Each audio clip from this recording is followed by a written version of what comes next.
अध्यात्म विश्व विज्ञान यूट्यूब चैनल पर गीता अध्ययन माला में आपका हार्दिक स्वागत है।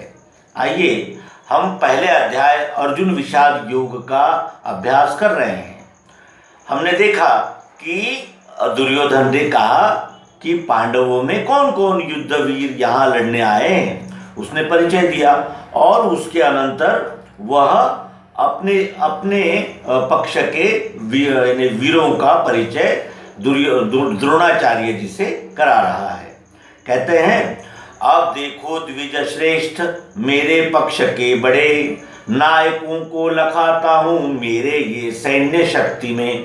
और फिर वो कहने लगा कि हमारे पक्ष के जो बड़े बड़े नायक हैं उनका मैं आपको परिचय करा देता हूँ जो मेरी सैन्य शक्ति है। आप हैं भीष्म है, कर्ण, समंतिंजय है, कृप, अश्वत्थामा, भूरिश्रवा, विकर्णादि महारथी, और भी है बहुशूर प्राण मेरे लिए त्यजे, अनेक शस्त्रधारी है सभी निपुण युद्ध में। है जिसे भीष्म नेता ये मेरी सेना विशाल है, पांडवों की अल्प सेना अगुआ भीम है बना। अब ये सेनानी जावे निज संकेत स्थान में, संभाले भीष्म की गद्दी आप सर्व प्रकार से। और फिर अभिमान से कहने लगा कि भीष्म जिस सेना के सेनापति है ऐसी मेरी सेना विशाल है। और इस तरह ये भी कहा कि पांडवों की तो छोटी सी सेना है जिसका नेतृत्व भीम कर रहा है। आनंदार्थ स्वराजा की कुरु वृद्ध प्रतापवान, भीष्म ने शंख को फूका जोर से सिंहनाद दे। मेरी ओर से युद्ध करने के लिए अनेक वीर शूरवीर यहाँ उपस्थित है। और इस तरह ये कहने के बाद आनंदार्थ स्वराजा के कुरुवृद्ध प्रतापवान भीष्म ने शंख को फूका जोर से सिंहनाद दे। अपने राजा को यानी राजा दुर्योधन को प्रसन्न करने के लिए, उसका आनंद बढ़ाने के लिए कुरुवृद्ध कौरवों में सबसे ज्यादा वृद्ध प्रतापवान जिनकी जो महारथी माने जाते थे, ऐसे भीष्म ने शंख को फूका जोर से सिंहनाद दे।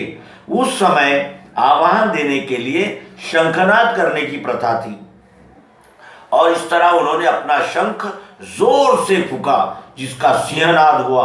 सिंह की तरह यानी जैसे सिंह जोर से आवाज करता है आक्रमण के समय, वैसा ही वो प्रसंग उस समय था। तत्काल शंख भैर्यादि रणवाद्य बजे तहाँ, एक ही काल में किसका प्रचंड ध्वनि छा गया। और सब एक साथ शंख फूकने लगे जिसका ऐसा प्रचंड यह ध्वनि वहां छा गया। पश्चात श्वेत अश्वों के रथ में बैठ के बड़े दिव्य शंख बजाने को लगे माधव पांडव।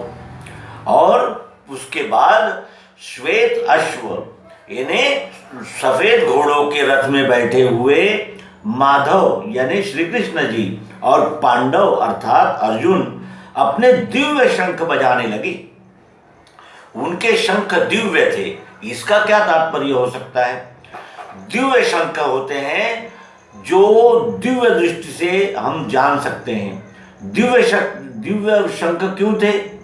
पांडव का दिव्य शंख था बोध के लिए वो आतुर था। और श्री कृष्ण जी का दिव्य शंख कौन सा था?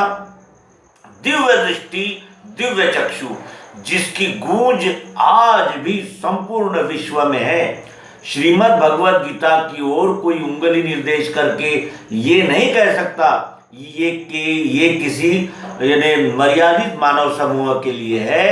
ये विश्व स्तर का तत्व चिंतन, तत्वबोध और ये दिव्य शंख, एक ओर तो दिव्य दृष्टि का दिव्य शंख फूका जा रहा था माधव के द्वारा, और दूसरी ओर बोध, जिस ज्ञान को लेकर हमें संपूर्ण सृष्टि का और संपूर्ण सृष्टि सहित अपने पिंड का यथार्थ और संपूर्ण ज्ञान हो जाता है, ऐसा बोध का शंख पांडव अर्थात अर्जुन ने वहां फूका। पांचजन्य कृष्ण जी ने पार्थ ने देवदत्त को पौंड्र नाम महाशंख बजाया भीमसेन ने।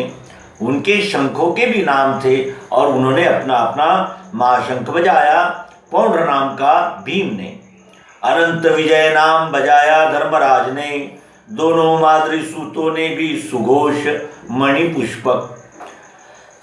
काशीराज धनुर्धारी शिखंडी भी महारथी। विराट सात्यकी वैसे दृष्टधुम्न अजिंक्य ये। द्रौपदेय द्रुपद राजा अभिमन्यु पराक्रमी। सबों ने अपना अपना शंखनाद जता दिया। अपना अपना शंख बजाकर उन्होंने अपनी उपस्थिति वहां जता दी कि हम यहाँ आए हैं और अब युद्ध होगा और युद्ध के लिए सब हम तैयार हैं। इसका ये निदर्शक था। सो घोष धार्त राष्ट्रों के ये कंपलखाय के। आकाश और पृथ्वी के मध्य में गूंजने लगा। वहां इतना बड़ा ध्वनि छा गया तो वो उस शंख ध्वनि से, उस शंख घोष से धार्त राष्ट्र ने धृतराष्ट्र के पुत्र दुर्योधन दुशासन आदि इनके हृदय में कंप निर्माण हुआ। क्योंकि सदैव अन्याय करने वाले के मन में ऐसा इन्हें डर बना रहता है, वो निर्भय नहीं रहता। और जब न्याय लेने के लिए अन्यायी व्यक्ति के आगे कोई खड़ा हो जाता है तो उसका डर, वो अंदर जो अंदर आत्मा रहती है वो उसे झकझोर कर डरा देती है कि अब न्याय होगा। पश्चात कपिध्वजा वाले पार्थ ने युद्ध के लिए देखा कौरव है सिद्ध धनुष्य कर में लिया। उसके बाद कपिध्वजा वाले पार्थ ने, पार्थ के झंडे पर हनुमान जी का चित्र था। हनुमान जी नहीं बैठे थे, कपिध्वजा यानी उस ध्वजा पर उस हनुमान जी का वहां चित्र लगाया हुआ था। और इस तरह पार्थ ने युद्ध के लिए देखा कौरव सिद्ध है तो धनुष्य उठा लिया। अर्जुन ने धनुष्य उठा लिया और बोला कृष्ण जी से, वाक्य ये नृप अच्युत, मध्य में सैन्य के दोनों मेरा रथ खड़ा करो। उसने कहा श्री कृष्ण जी से कि दोनों यानी सेना के मध्य में मेरा रथ खड़ा करो। और जौलों में देखता हूं ये रण में है खड़े हुए, वीर जो युद्ध इच्छा के लड़ू मैं किनसे यहाँ। ये कौन कौन युद्ध लड़ने के लिए आया है, मैं इनको देखना चाहता हूं जिनसे मुझे युद्ध करना है। दुर्बुद्धि धात राष्ट्रों के जयेच्छाधार के ये आए युद्धार्थ जो वीर उन्हें प्रत्यक्ष मैं लखूं। इस धृतराष्ट्र के दुर्बुद्धि लड़कों के जो यानी तरफ से लड़ने के लिए आए हैं, जय की इच्छा लेकर आए हैं, वो जो युद्ध के लिए आए हुए वीर है उनको मैं देखना चाहता हूं। बोला अर्जुन ये वाक्य, हे राजन तब कृष्ण ने मध्य में सैन्य के दोनों रथोत्तम खड़ा किया। ऐसा अर्जुन का वाक्य सुनकर हे राजन यानी धृतराष्ट्र को संजय बता रहा है कि तब कृष्ण ने दोनों सैन्य के मध्य में रथ खड़ा कर दिया। बोले और कहा कि भारत ये देखो भीष्म द्रोण महारथी, फौज के सभी राजा साथ में कुरुवंश के।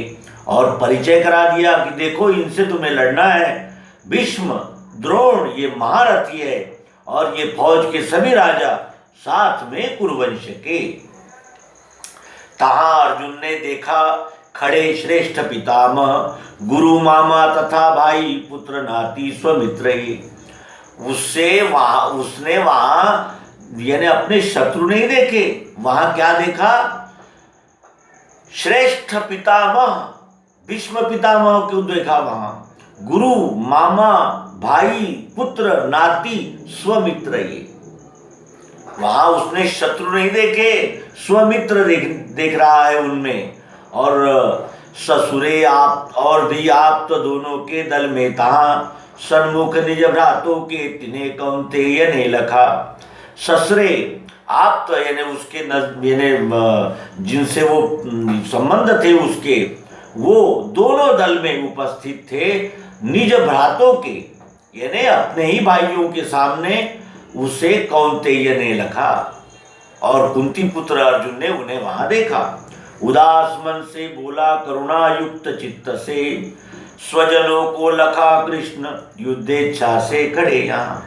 और तब उदास मन हो गया उसका कि ये सब मेरे ही तो हैं और मेरे ही लोगों से आज यहाँ मैं लड़ने आया हूं। इस तरह उसका मन उदास हो गया।